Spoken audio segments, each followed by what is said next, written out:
Salam alaikum.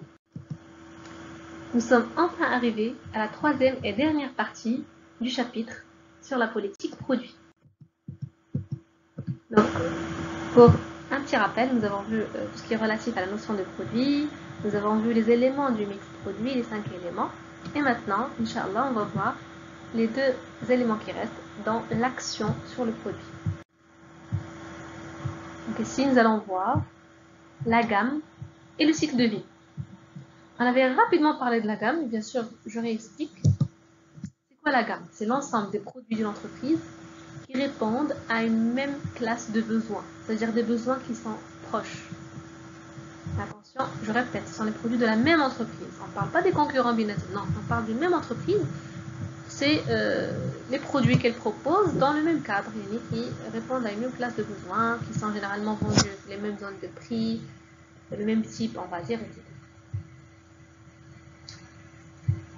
Alors, on va voir les dimensions de la gamme, les niveaux de la gamme, les stratégies d'évolution de la gamme, la place des produits dans la gamme, et enfin, on va comparer entre la gamme courte et la gamme longue. Quelles sont les dimensions de la gamme? Nous avons la largeur, la profondeur et la longueur ou bien l'étendue. C'est quoi la largeur de la gamme?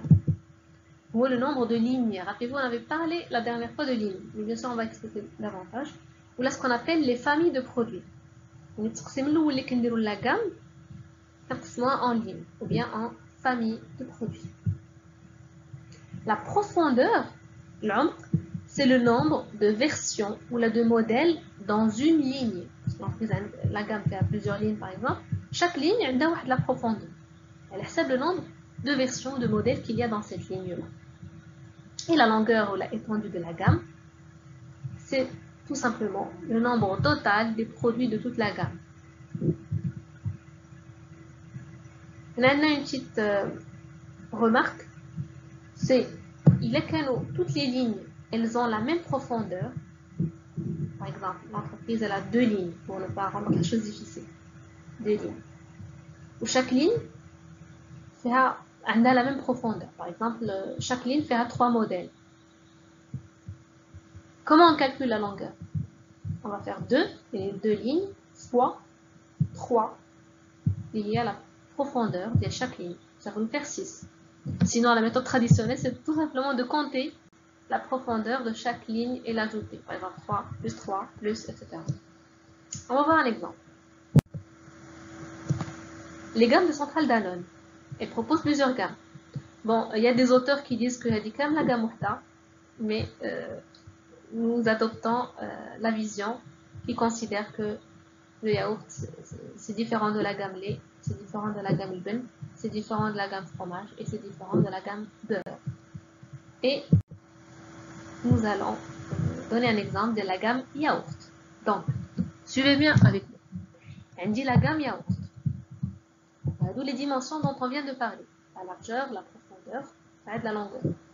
Donc la largeur, c'est le nombre de lignes ou de familles. Quelles sont les lignes ou les familles de la gamme yaourt de Centrale Danone? Tout le monde les connaît. Le yaourt ferme. On a le yaourt velouté. On a le crémeux. On a le yaourt à boire. Le fromage frais, le crème dessin. Il y en a beaucoup d'autres bien sûr, mais on va dire que c'est les principales lignes. Donc on peut dire que on va considérer que Kenrelach. Donc, quelle est la largeur de cette gamme yaourt? Combien de lignes? C'est facile. 1, 2, 3, 4, 5. Donc la largeur de la gamme yaourt de Centrale Danone est égale à 5. D'abord, la deuxième dimension, c'est la profondeur. Non, je vous ai dit qu'on raisonne par ligne. Parce que chaque ligne a un nombre différent de modèles. Donc chaque ligne, on va les modèles, ou bien ce qu'on appelle version. Par exemple, le yaourt ferme, on a celui à la vanille et celui à la banane. Bon, on peut même ajouter des fraises, mais bon, j'ai juste simplifié l'exemple. Donc, la profondeur de la ligne 1 est égale à 2. Et on continue de la même manière. La profondeur du yaourt velouté est égale à 3. Des fraises ou mango, je sais pas quoi d'autre. Des sauces sans sucre. Et yaourt à boire, on a 3 types. Pareil, Bizemila, Danap et Rasseré. Et puis on a fromage frais. Donc, بحال بيرلي. Donc on a le GRB ou la moins Danone, ça s'appelle Danone aussi. Ah, Jockey, pardon. Donc Jockey de Danone, le Jockey العادي. Et celui au citron par exemple. Et la catégorie, la ligne crème dessert, fera par exemple 3. Au chocolat, caramel et flan. Donc, la question c'est quelle est la longueur de cette gamme? Faites une pause et réfléchissez un peu. Donc, comment on va savoir? On va additionner les profondeurs de chaque ligne. On va les tout simplement comme ça. Donc 2 plus 3 plus 3 plus 2 plus 3, ça fait 13. Donc la longueur, l'étendue de la gamme yaourt de Central Danone est égale à 13. Et là, comme l'exemple dont on a parlé tout à l'heure, imaginez qu'on a 3, 3, 3, 3, 3. C'est-à-dire que là, toutes les lignes ont la même profondeur. Ça va être très facile de calculer. On va faire tout simplement 3 fois 5. Ça va nous faire 15. Effectivement, il a un petit tort. Ça va vous faire 15. Donc voilà, c'est ça.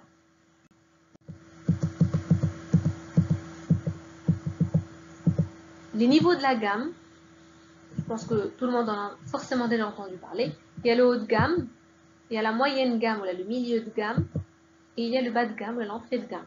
Généralement, on le dit pour des produits qui ont une qualité élevée, quelque chose de haut de gamme. On peut dire premium. Il y en a ceux qui l'appellent premium quality. La moyenne gamme, les téléphones de Samsung, on peut dire que la gamme des S est haut de gamme. La catégorie des S, S5, etc., S7, je ne sais pas, c'est d'abord. Donc c'est haut de gamme. La catégorie A, on peut dire qu'elle est moyenne gamme. La ligne elle est milieu de gamme ou la moyenne gamme. Pour le bas de gamme, ou là une manière plus polie de le dire, c'est entrée de gamme. C'est-à-dire qu'il compte un peu moins premium, on va dire. Des fois, la même entreprise, elle dit par exemple, qui goulot généralement les entreprises automobiles. Les entreprises automobiles, ils disent par exemple, la voiture, elle est entrée, ils disent pas bas de gamme, parce que quand même la qualité est assez intéressante, mais ils disent entrée de gamme. Ça veut dire que la voiture qui goulot la khawia, c'est-à-dire il n'y a pas beaucoup d'options. شحال ما كتزيد les options كتطلع شويه في la gamme كتولي في le milieu de gamme. Sauf bien sûr si c'est une voiture un peu plus chère qui a une très haute qualité. Voilà, donc on a les 3 niveaux de gamme. Alors, les stratégies d'évolution de la gamme. Elles sont très logiques et très faciles. On a la stratégie de développement de la gamme, de modernisation de la gamme et de réduction de gamme. Le développement de la gamme, ça s'appelle aussi l'extension de gamme. Ça veut dire on ajoute de nouveaux modèles.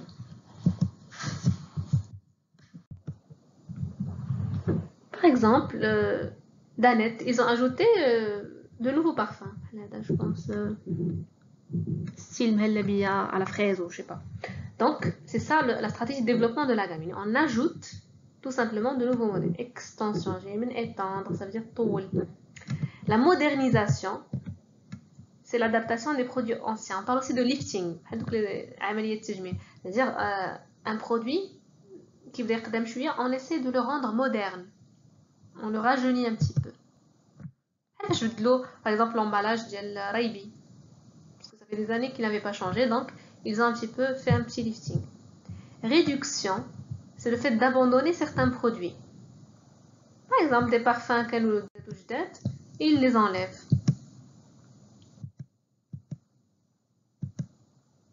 Et c'est le contraire du développement de la gamme.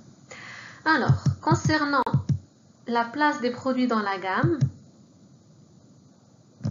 ils ne sont pas obligés qu'on nous camlin, mais par exemple le produit leader, le chef de file.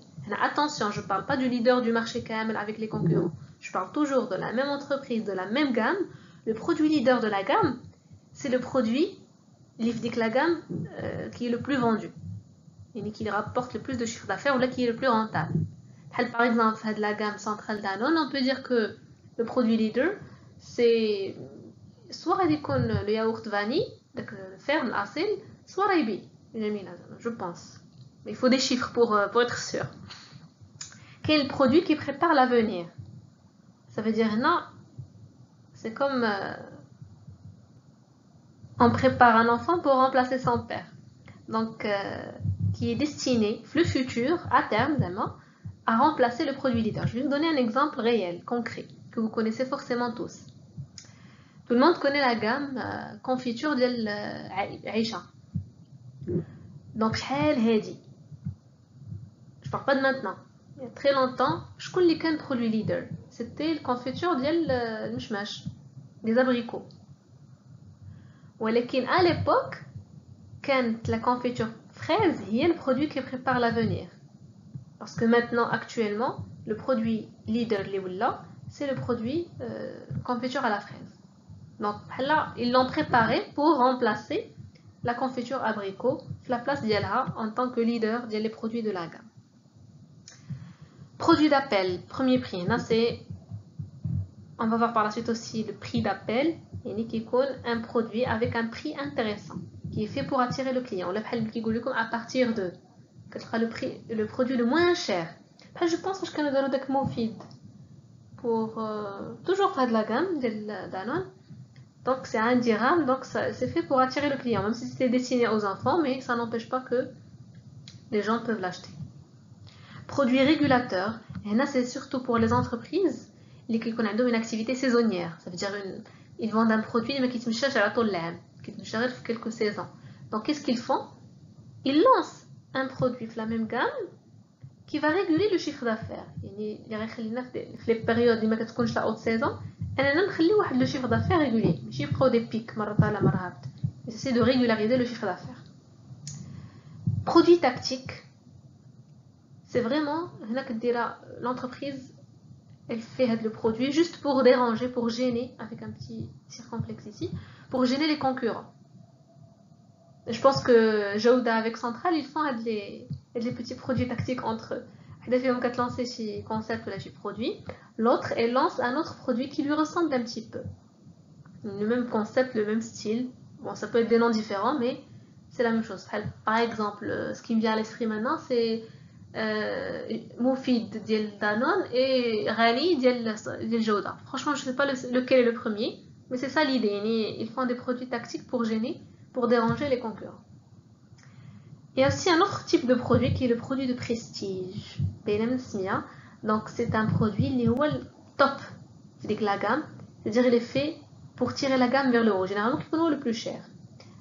L'exemple que je peux vous donner ici, c'est le yaourt Oikos, de Central Danone. Donc d'être un peu plus cher, il est spécial parce que c'est un produit qui est le niveau de la gamme. Et enfin, nous allons comparer entre une gamme courte et une gamme longue. Chacune a ses avantages et ses inconvénients. La gamme courte est là comme avantage que les efforts sont concentrés sur un segment. Le ciblage concentré. Ce qui permet de diminuer les coûts et de réaliser l'économie d'échelle. Et là, c'est surtout, par exemple, si la gamme est faible, et en même temps, qu'est-ce qu'on est destiné à un segment qui est assez large, ou là, plusieurs segments, par exemple. Donc là, elle réduit les coûts parce qu'elle a juste un produit ou un nombre très limité de produits à gérer. Donc ça lui permet de mieux gérer les stocks, parce que les stocks économes ne font pas les produits. L'inconvénient, premier inconvénient, c'est qu'il n'y a pas de répartition des risques. Il y a un seul produit, il y a donc on n'a pas où répartir nos risques. Et bien sûr, l'autre inconvénient, c'est qu'il ne satisfait pas tous les segments. Il n'y a pas une diversité des produits, là, plusieurs segments satisfaits. Alors, pour la gamme longue, c'est le contraire. Les avantages, les inconvénients, ils deviennent les avantages de la gamme longue. Par exemple, ici, il y a une répartition de risques.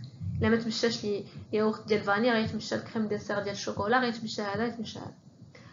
et bien sûr, ça satisfait beaucoup de segments.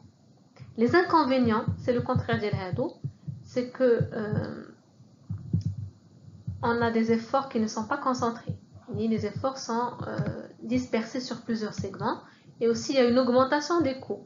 Parce que on a plusieurs produits, donc forcément, ça va coûter plus cher à l'entreprise de faire donc, les produits Kamlin. Et il y aura une gestion plus lourde des stocks. Et on a aussi un autre inconvénient, lié au risque de cannibalisation. C'est quoi la cannibalisation? C'est lorsque les ventes d'un produit se font au détriment des ventes d'un autre produit de la même entreprise, de la même gamme, c'est le cas. Ça veut dire, c'est-à-dire qu'il y a une concurrence entre les produits de la même entreprise. Vous avez une entreprise, elle a lancé plusieurs parfums, mais chaque parfum, il va satisfaire un segment différent. Mais il se trouve à la fin que tout le monde va acheter le même produit. Donc, donc, c'est le risque pour la cannibalisation. Dernière partie de l'action sur le produit, c'est le cycle de vie. C'est quoi le cycle de vie? C'est l'ensemble des étapes par lesquelles un produit passe depuis son lancement, la création d'elle au début, jusqu'à sa disparition du marché. Comme vous voyez, faites le schéma. C'est le schéma qui représente le cycle de vie d'un produit en général. L'axe des abscisses indique le temps, les années. L'axe des ordonnées indique les ventes du produit. Attention s'il vous plaît. Ici, je parle du cycle de vie en général. Je ne parle pas d'une marque précise. Parce que quand il y a le cycle de vie d'une marque, c'est possible. Là, la marque Renault, مثلا. Là, je parle en général des ventes des voitures au Maroc, par exemple. Maintenant, tu lances cette voiture sur le marché jusqu'à ce que ça disparaisse ou pas, parce qu'il y a des produits qui ne vont jamais disparaître. Et là, c'est juste un schéma standard.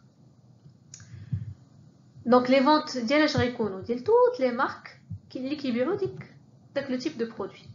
Donc, on a 4 phases à bien mémoriser. La phase de lancement, croissance, maturité et déclin. Donc, on a des caractéristiques. La phase de lancement, le produit vient d'être lancé pour la première fois. On va dire, la machine à laver. Lorsqu'elle a été lancée pour la première fois, les gens ne connaissent pas vraiment.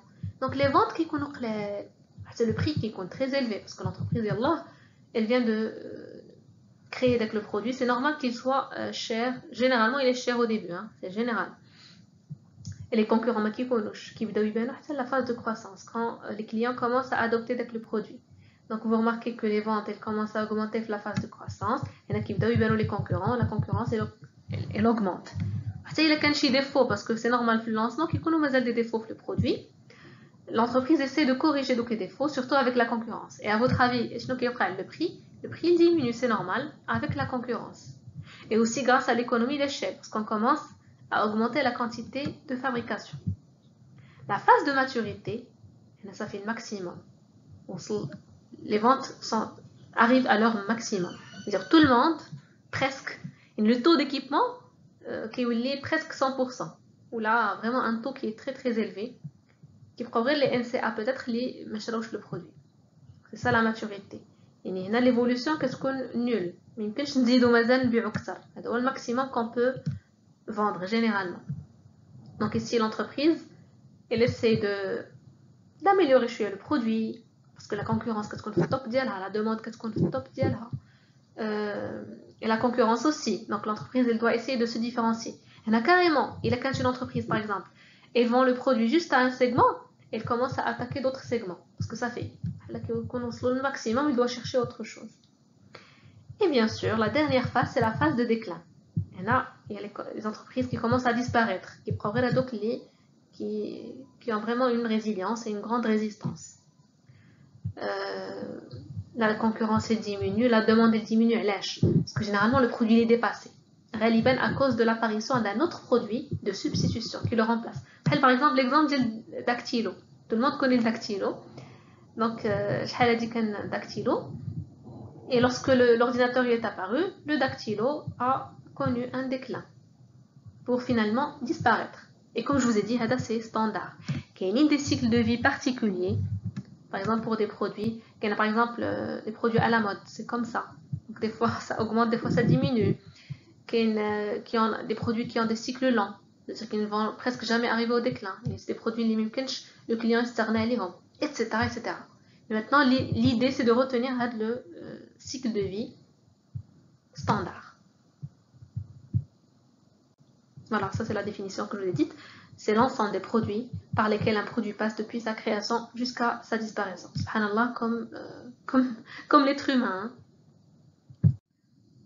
Alors, La dernière chose qu'on va voir, ce sont les actions commerciales au cours du cycle de vie. C'est-à-dire qu'il y a des caractéristiques, chaque phase du cycle de vie qu'il faut bien connaître. Avant de passer aux actions commerciales et aux les 4P, on va parler déjà des éléments de l'environnement. Premièrement, la croissance de la demande. Comme on avait vu, elle est faible. La croissance, ça veut dire l'évolution, comment il évolue. Elle est faible au début. Elle est très forte la croissance. Maturité, ça fait qu'elle est stable. Elle est en stagnation. Elle stagne. Et le déclin, elle est décroissante, elle est négative. La concurrence, on a dit qu'au début, elle est inexistante. C'est rare qu'une qui mène une concurrence à de la phase. Donc la croissance, c'est là que les concurrents ils apparaissent et ça commence à augmenter. La maturité, la concurrence, elle atteint aussi son maximum. Et bien sûr, le déclin, la concurrence elle diminue parce qu'il y a plusieurs entreprises qui n'arrivent pas à rester avec le marché. Qui est de faillite par exemple. Le segment du marché potentiel, c'est-à-dire les clients auxquels l'entreprise vend le produit d'Yala. Au début, bien sûr, comme je vous ai dit, les gens qui ne le produit. Donc le segment de clientèle est très limité. Donc on les appelle les clients innovateurs, mais les clients qui aiment acheter tout ce qui est nouveau, qui aiment être les premiers à acheter le produit. Pionnier. La croissance, bien sûr, la clientèle commence à augmenter parce que la demande elle augmente. La demande de la clientèle. La maturité, carrément, on cherche à attaquer de nouveaux segments. Donc, la clientèle, elle augmente en masse. Et le déclin, il y a une diminution de la clientèle. Parce que justement, la demande c'est parce qu'il y a moins de clients qui sont intéressés par ce produit. La fonction critique, tout le monde connaît les fonctions de l'entreprise. Donc, la critique, ça veut dire vraiment quelle est la fonction, on va dire, chaque phase. La phase de lancement, c'est la fonction recherche et développement. Parce que là, on est encore en train d'innover avec le produit. On n'a pas encore finalisé à 100%. La phase de croissance, c'est la production. Parce que vous avez remarqué qu'on augmente la quantité produite. La phase de maturité, comme je vous dis, parce que la clientèle est à son maximum et la concurrence aussi, on cherche à se différencier. Donc ici, on a le marketing. Et enfin, la phase de déclin, qui prend des stocks. Et donc, on essaie de dynamiser la fonction commerciale pour essayer de liquider les stocks restants. D'abord les 4P, les actions commerciales sur le produit, le prix, la distribution et la communication à chaque phase. La phase de lancement, on est encore en phase de mise au point du produit. Donc, comme je vous ai dit, mais qu'il y a quelques défauts. Et bien sûr, la gamme au début, bien sûr, elle est courte. On ne peut pas avoir une gamme longue dès le début, alors que les gens ne connaissent même pas le produit. La croissance, on améliore le produit, on réduit les défauts comme on peut, et on commence à produire en grande quantité. Et on réalise des économies d'échelle. Et là, on peut faire l'extension de gamme. Parce que les gens commencent à s'intéresser au produit, on commence à développer et à ajouter de nouveaux modèles avec la gamme. La phase de maturité, on essaie vraiment, parce qu'il y a concurrence, le top d'Yala, on essaie de se différencier et de faire des petites modifications avec le produit pour essayer de dépasser la concurrence. Maintenant, c'est ce qu'on appelle la modernisation de la gamme, le lifting. Donc, on fait un petit lifting pour les produits de la gamme pour maintenir la compétitivité de l'entreprise. Et le déclin, bien sûr, on réduit la gamme. Il y a le qu'ils achètent ce qu'on a déjà. Concernant le prix, là, le prix généralement il peut être bas. On peut faire le contraire. Il y a la stratégie de prix de pénétration, ça veut dire un prix bas. Mais ce qui est plus logique et plus courant, lorsqu'on fait un nouveau produit que les gens ne connaissent pas encore, généralement le prix il est élevé. C'est ce qu'on appelle la stratégie d'écrémage qu'on va voir, Inch'Allah, le prix. Bien sûr, on équipe d'Aoubano la concurrence et avec l'économie d'échelle et la production en grande quantité, on réduit le prix. C'est très logique. La phase de maturité, la concurrence est à son maximum. On commence par une guerre des prix. Mais à la fin, finalement, on finit par s'aligner. C'est-à-dire à s'entendre plus ou moins sur un niveau proche de prix. Sinon, personne de nous ne va gagner. Et bien sûr, la phase de déclin, on essaie de faire des promotions et de faire vraiment des réductions importantes pour essayer de liquider notre stock. La distribution, au début, elle est sélective. La clientèle qlila, donc forcément, la distribution, elle est qlila, elle le client. Donc, on ne vend que dans quelques points de vente. Puis, bien sûr, la phase de croissance, on élargit la distribution. La maturité, vu qu'on cherche de nouveaux segments et on vend au maximum de clients, la distribution peut être intensive. On vend partout le produit. Et enfin, le déclin, on commence à abandonner des points de vente. Et on ne garde que quelques points de vente pour liquider donc les stocks. La communication, elle doit toujours être présente, mais ce qui change, c'est plutôt l'objectif. Donc, comme vous remarquez, au début, les gens ne connaissent pas le produit, le concept Diallo à la base. Donc, on fait des pubs et des actions de communication pour faire connaître le produit. C'est quoi une machine à laver? Donc, elle a cognitif. La phase de croissance, c'est toujours cognitif. On veut faire connaître, mais cette fois-ci, c'est la marque.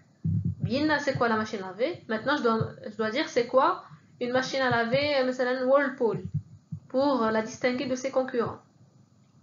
La maturité, elle a carrément, c'est faire aimer la marque pour fidéliser la clientèle et se différencier des concurrents. Donc, on fait des actions de publicité, de communication pour essayer de se distinguer des concurrents. Et pour faire aimer la marque, ça veut dire un objectif affectif. Et le déclin, l'objectif ici, il est conatif, c'est-à-dire on veut faire agir. On veut que les gens achètent le produit. C'est pour ça qu'on fait des promotions comme je vous ai dit auparavant. Comme vous remarquez, en général, le tableau, c'est le cycle de vie, c'est des choses logiques. Si vous comprenez le principe et les caractéristiques générales de chaque phase, ça va être très facile à retenir. Que faut-il retenir de ce cours en général? Nous avons vu d'abord définition du produit, les 5 niveaux du produit, les 4 classifications du produit, les 2 catégories commerciales B2B et B2C, les 3 caractéristiques du produit. Ensuite, nous avons vu les éléments qui permettent d'identifier le produit, c'est-à-dire ce qu'on appelle le mix produit. L'emballage, l'étiquette, le design, la stylique, la qualité et la marque. Et enfin, nous avons vu quelles sont les actions possibles sur le produit.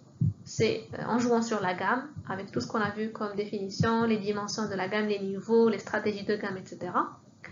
Et enfin, le cycle de vie et les actions commerciales lors du cycle de vie. Merci d'avoir suivi et on se revoit prochainement, Inch'Allah, avec le chapitre suivant qui est la politique prix.